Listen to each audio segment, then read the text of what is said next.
aujourd'hui je vais vous parler d'un sujet un peu plus pratico-pratique par rapport aux autres sujets que j'aborde sur cette chaîne. Ça va être le sujet d'augmenter ses protéines dans son assiette. Pourquoi est-ce que j'ai décidé de parler de ça? J'ai décidé d'évoquer ce sujet-là parce que c'est un sujet récurrent en consultation. C'est un sujet, même au-delà des problèmes thyroïdiens, qui revient d'arriver à avoir son quota, on va dire, de protéines quotidien, qu'on soit sportif ou qu'on ne le soit pas. Parce qu'aujourd'hui, nos choix alimentaires évoluent, notre mode de vie évolue et en fait, on n'apporte plus assez de protéines au quotidien. Pour X raisons, certains c'est parce que certains ont fait certains choix alimentaires, certains ne savent pas aussi comment faire et aussi souvent, même quand on a conscience de ça, apporter plus de protéines, quand on a une satiété qui vient assez rapidement, on a un peu peur d'être écœuré, on a peur on se retrouve peut-être à se forcer à manger, ce qui en soi effectivement n'est pas naturel pour nous. Donc en fait, comment est-ce qu'on peut faire pour avoir suffisamment de protéines dans la journée de manière, on va dire, plutôt naturelle, sans se forcer? Je pense que c'est en ayant les bonnes idées. C'est souvent ce qui peut pêcher, on va dire, en rendez-vous, c'est qu'on est souvent dans une routine alimentaire. On sent même parfois, on se pose plus vraiment de questions sur ce qu'on mange. C'est un peu mécanique et puis on fait un peu comme on peut, comme on veut. On est fatigué, il y a peut-être les enfants le soir à gérer. On n'a pas l'énergie pour ça aussi.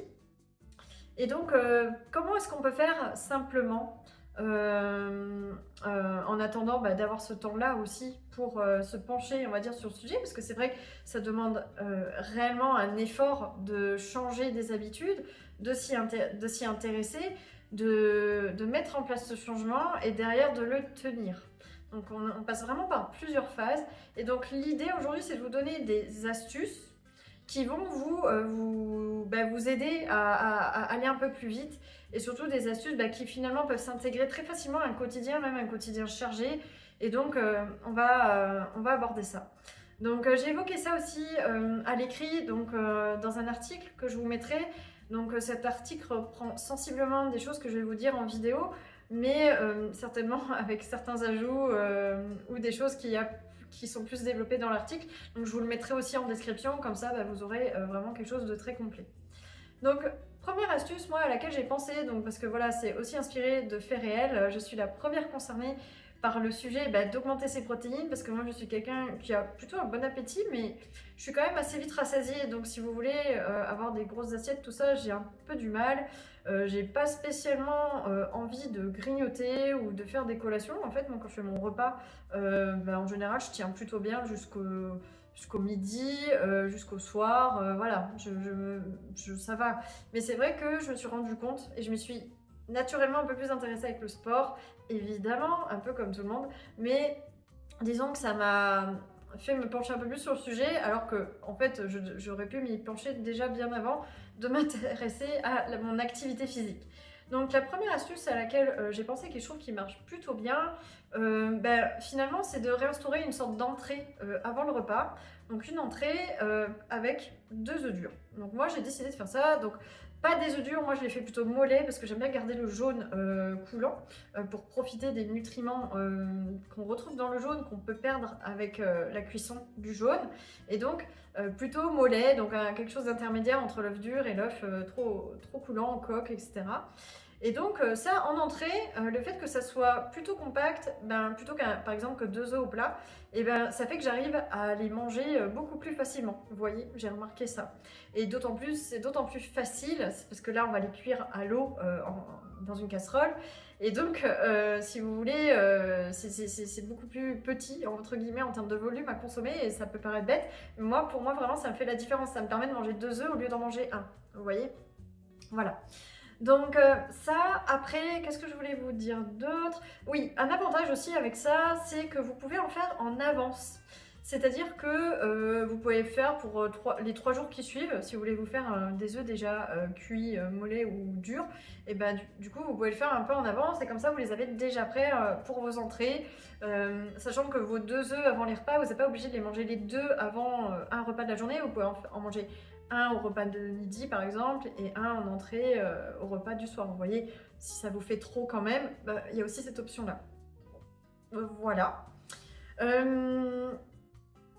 Donc volontairement aussi, je parle pas aussi du fait, si, je vais en parler en fait. Le petit déjeuner, souvent il n'est pas protéiné pour la plupart des personnes, à part des personnes qui se sont informées. Donc là aussi, forcément, un moyen tout bête d'augmenter ses protéines, c'est d'en avoir le matin. Donc soit une fois de plus les œufs, mais ça peut être autre chose que des œufs. Hein.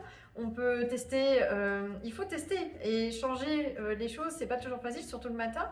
Si vous êtes bec salé et que ça vous dérange pas de manger salé le matin, protéines le matin, ça peut être très diversifié. Il y a le houmous, il y a les rillettes de sardines, il y a les œufs. Bien sûr, si vous consommez de la viande, vous pouvez même consommer de la viande le matin. Les personnes qui consomment du jambon le matin, alors c'est bien, mais il faut calculer combien ça vous apporte de protéines parce que si on prend une tranche de jambon, je suis pas sûre que ça soit suffisant, vous voyez, mais bon voilà, ça reste quand même une bonne démarche.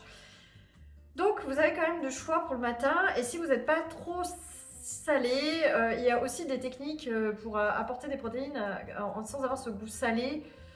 Ça, je vous mettrai aussi, j'avais fait un post à ce sujet sur le petit déjeuner qui ne doit pas être forcément fait avec des œufs. Donc ça, je vous le mettrai directement parce qu'il y a déjà les idées sucrées, entre guillemets, pour le matin. Donc je vous le mettrai. Donc ça, voilà, je referme cette parenthèse, mais effectivement, ça peut rentrer dans les techniques, les astuces pour apporter des protéines. Mais là, l'idée, c'est de vous apporter des astuces, on va dire, au-delà des repas en eux-mêmes, ou plutôt l'optimisation du repas. Donc ça me mène au deuxième point. Tout simplement, par exemple, pour les personnes qui consomment des pâtes régulièrement, ou même qui n'en consomment pas, c'est de consommer des pâtes de lentilles corail. Les pâtes ou pâtes de pois chiches aussi, ça existe. Donc, en fait, très intéressant parce que là, vous aurez entre 20 et 25 grammes de protéines pour 100 grammes. Pour rappel, pour les œufs, comptez entre 6 et 7 grammes par œuf, ça dépend de la taille de l'œuf. Mais vous voyez déjà avec 2 œufs ajoutés en plus dans la journée, en les apportant comme une entrée à votre repas déjà de base, sans même toucher à votre repas que vous consommez actuellement, vous avez déjà augmenté de 14 grammes avec les œufs. Et si vous consommez des pâtes ou si voilà, vous vous intéressez à apporter simplement des protéines dans votre assiette, les pâtes de lentilles, vous ne cassez pas la tête en plus. C'est-à-dire que ça ne vous chamboule pas, ça ne vous demande pas de faire des recettes très compliquées, des changements de dingue. Donc juste vous troquez vos pâtes au blé moderne avec des pâtes de lentilles corail. Déjà vous pourrez en retirer le blé moderne de votre assiette et en plus vous aurez quelque chose de protéiné. Donc c'est un double bénéfice. Moi franchement j'adore et puis ça dépanne vraiment bien quand on est fatigué, qu'on a la flemme ou tout simplement pas l'inspiration. On peut se faire une super sauce, même une sauce qui ne contient du coup pas de protéines, parce que de toute façon, votre plat de pâtes va se faire office de votre apport de protéines. Donc après, vous êtes tranquille par rapport à ça. Donc ça, c'était la deuxième astuce. Troisième astuce, c'est avoir une belle poignée de cajou, pistaches, amandes, cacahuètes dans la journée, ou pareil, ça peut être en début de repas également, si vous avez envie. Parce que, alors, une poignée, on va dire, de 40 grammes, un peu plus que la poignée qu'on peut voir classiquement, 30 grammes, donc une fois dans la journée.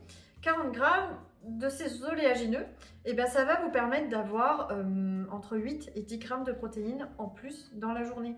Donc ça, c'est très intéressant pour les collations, en association avec un fruit, avec votre fruit. Si vous faites des collations, si vous n'en faites pas, ça peut être aussi au cours du repas ou avant, vous faites votre petit apéro perso. Mais voilà, c'est très bien aussi d'incorporer ça. Et même si vous êtes dans une dynamique de perte de poids, si vous ne dépassez pas une poignée, la poignée dont je vous parle dans la journée, que vous ne faites pas plus, ce n'est pas un souci pour moi, voilà, par rapport à ça. Et bien sûr, après, individualiser, hein, ça ne remplace pas une consultation. Voilà. Donc ça c'est le troisième point. Ensuite, quatrième point, ça va être tout simplement de revoir les proportions dans l'assiette. Donc par exemple, au lieu de consommer 100 grammes de protéines dans votre assiette, c'est peut-être de plutôt passer à 150 grammes de votre protéine et de réduire la partie glucidique, vous voyez, et faire la part belle bien sûr aux légumes, crus, cuits ou les deux, dans l'assiette. Et donc là, vous serez aussi, tout de suite, vous allez augmenter peut-être facilement de 8-10 grammes la portion de protéines dans votre assiette. Une autre technique, pareil, moi j'adore les techniques simples, je vous dis. Une autre technique, c'est simplement se faire une omelette. C'est vraiment bête, mais on peut oublier que faire une omelette, c'est très simple et ça apporte beaucoup de protéines. Tout simplement parce que quand on fait une omelette, souvent il faut, moi je compte 3 œufs par personne pour avoir une belle omelette qui fasse notre repas. Et donc bien sûr, accorder avec des légumes crus cuits, une salade, des choses comme ça, et ça vous fait un excellent repas également. Et pareil, sans trop vous fatiguer. Et puis l'omelette, vous pouvez la décliner de plein de façons, ajouter divers ingrédients, des oignons, de la feta, des choses comme ça. Et pareil, vous avez augmenté vos taux de protéines. Ça, après, j'en oublie une. Donc ça, c'était la 5e astuce. Si je ne me trompe pas, la 5e ou la 4e. Ah oui, voilà, là c'est la 5e. La 5e, c'est des gâteaux. Alors, les gâteaux, c'est-à-dire vous faites un gâteau une fois par semaine, un gâteau protéiné une fois par semaine, et vous le divisez en 6 parts, par exemple, qui vont être du coup riches en protéines, en fait. Chaque part va être riche en protéines, un peu sur le principe des barres protéinées, sauf que là, c'est un gâteau. Et donc, ça vous permet d'avoir un dessert super intéressant. Vous avez un dessert, quelque chose de sympa à manger. Et donc ça, vous pourrez regarder dans l'article associé. En fait, c'est des gâteaux, moi j'aime beaucoup les gâteaux au chocolat avec des haricots rouges à l'intérieur. Donc dans la recette, il y a des œufs, des haricots rouges. Donc ça enrichit énormément en termes de protéines. Et on peut même rajouter, mais on n'est pas obligé, de la farine de lupin. Alors moi j'aime beaucoup, j'ai fait des recherches sur les farines. Et la farine de lupin, en fait, est très protéinée. Je crois qu'elle est, si je me souviens bien, entre 30-40 grammes de protéines pour 100 grammes. Donc c'est très intéressant aussi de faire des gâteaux avec la farine de lupin. Donc il y a des recettes aussi sur internet par rapport à ça. Ensuite, des astuces, on va dire plus par petites touches, qu'on peut aussi rajouter dans notre quotidien. Ça va être par exemple, donc là, de faire des collations avec, ça rejoint un peu les techniques du matin, donc avec du houmous, rillettes de sardines, purée de cacahuètes. Si on a besoin pour dépanner les moments où on ne maîtrise pas vraiment les repas, ça peut être aussi les barres protéinées. Donc moi je conseille plutôt les barres protéinées de chez NutriPure parce qu'elles sont, en fait, en termes de composition, elles sont très clean, très qualitatives, sans ajout d'additifs, et donc très intéressantes. Et donc là-dessus, vous avez sur ces barres-là 8 grammes de protéines par barre. Voilà. Ça, et puis après, les smoothies, on peut faire aussi des smoothies protéinés, c'est intéressant. Donc là, on va rajouter de la poudre de protéines végétales. Donc moi, je conseille plutôt les protéines végétales. Pareil, c'est pas du tout une pub pour NutriPure, mais les protéines végétales de NutriPure sont celles qui passent le mieux chez les personnes à qui je le conseille au niveau digestif, etc. Et pour les personnes qui souhaitent consommer de la whey isolate, et chez NutriPure, on est sur, ils partent vraiment d'un lait d'animaux de pâturage qui est filtré, non chauffé. C'est-à-dire que la protéine n'est pas dénaturée, donc en fait vous n'aurez pas l'effet pro-inflammatoire qu'on va avoir dans la majorité des whey sur le marché, qui sont de très mauvaise qualité en fait, et qui vont vous générer de l'inflammation sur le long terme. Et donc pas du tout recommandé pour moi, en tout cas par rapport au côté santé. Donc pour moi, il y a aussi d'autres produits qui existent qui sont bien meilleurs pour enrichir vos repas en protéines. Voilà. Écoutez, je pense que là, vous avez pas mal d'astuces pour améliorer les choses. Dites-moi en commentaire quelles sont vos astuces aussi, lesquelles est-ce que vous allez pouvoir appliquer aussi. Ça m'intéresse. Partagez, et puis ça fera en profiter toute la communauté. Donc écoutez, je vous dis à très bientôt. Pensez à vous abonner, ça permet de soutenir la chaîne, ça permet aussi de ne pas rater les prochaines sessions de vidéos qui vont sortir pour avoir toujours plus d'informations, de connaissances et d'actions aussi à mettre en place dans votre quotidien.